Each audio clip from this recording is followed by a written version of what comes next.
guys, we're here in Maya Mall. And just like that guys, we're back. Guys, we're back here on the road. At ito ulit yung mall na pinuntahan namin kanina. Ay yung itsura ng Maya Mall from afar.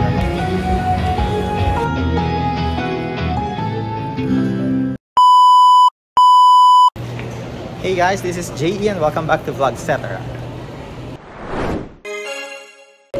And for this video, we are still here in Naiya, but it is a late 9 PM pa lang pala, so not a late night flight.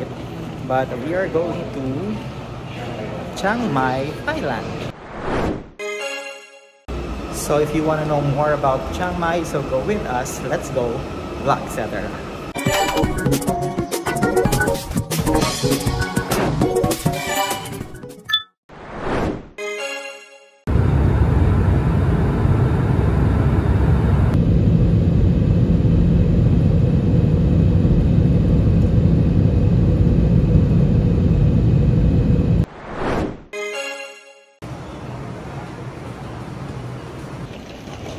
Hey guys, we finally arrived here at Chiang Mai Airport and it's currently past 2:15 in the morning and we just booked a Grab ride going to our hotel, so let's go.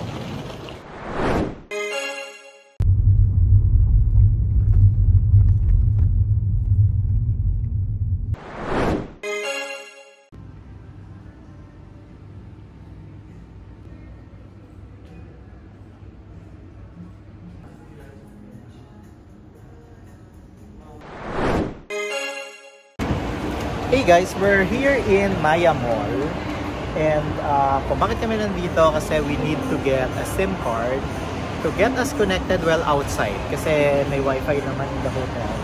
And after that, we're also checking some food here.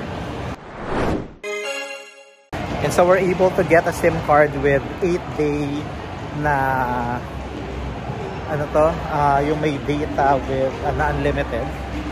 And that would suffice for our stay here. Actually, 6 days lang naman kami here in Chiang Mai, so that would be more than enough. This is where we got our SIM card. True. Doon sa loob.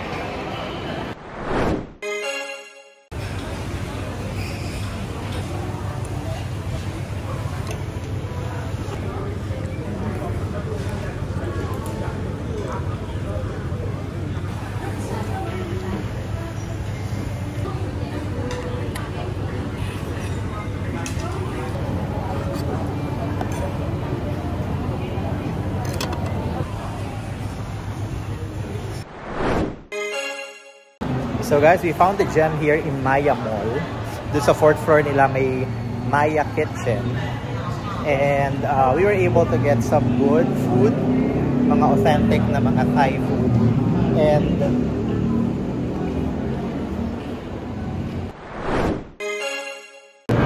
so naputol ako kasi all the while, mali pala yung pinapasukan at nilalabasan namin.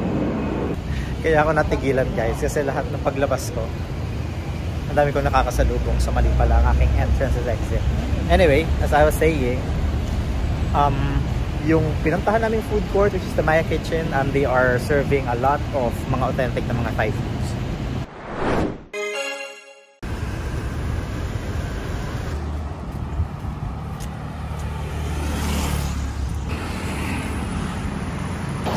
And just like that guys, we're back.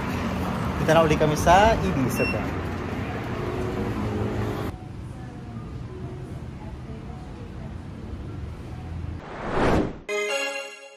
And we're back here guys in the hotel. So, ang aking naputol na kwento about the food in Maya Kitchen. So, while they are serving yung mga super authentic na mga Thai food, let me mention that they are also cheap. Kasi yung pad thai na kinain namin was only 50 baht per plate. And yung drink na Thai milk tea is also 50. O diba, ang saya. So, for the meantime, nandito lang uli kami sa room and then baka mamayang gabi we'll try to find yung mga nearby na anong tawag doon, mga night market. So baka merong mga food and other stuff na pwede nating mamili.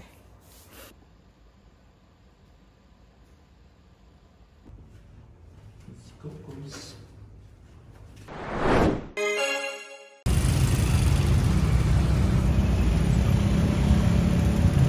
Guys, we're back here on the road at ito ulit yung mall na pinuntahan natin kanina. So we just had like an hour na pahinga sa hotel room.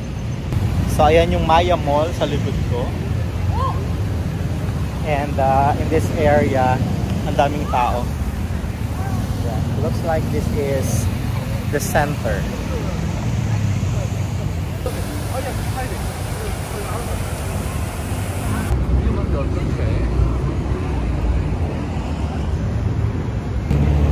Across the mall is the Think Park.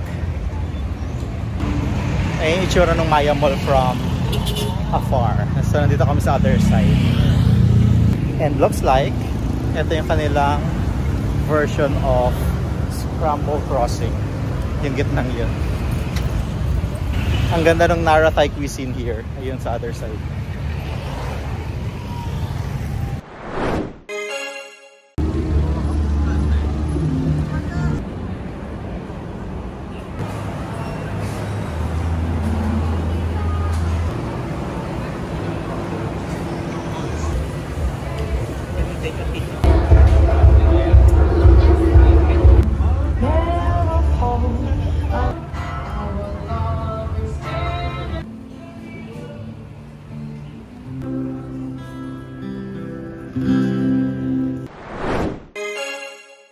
And we are back in the hotel, guys, and that was it for our very short na araw for today because tomorrow pa kami mag-start ng mga tour namin here in Chiang Mai. And we just actually visited yung night market near the Maya Mall at bumalik lang din kami ng Maya Mall to have our dinner.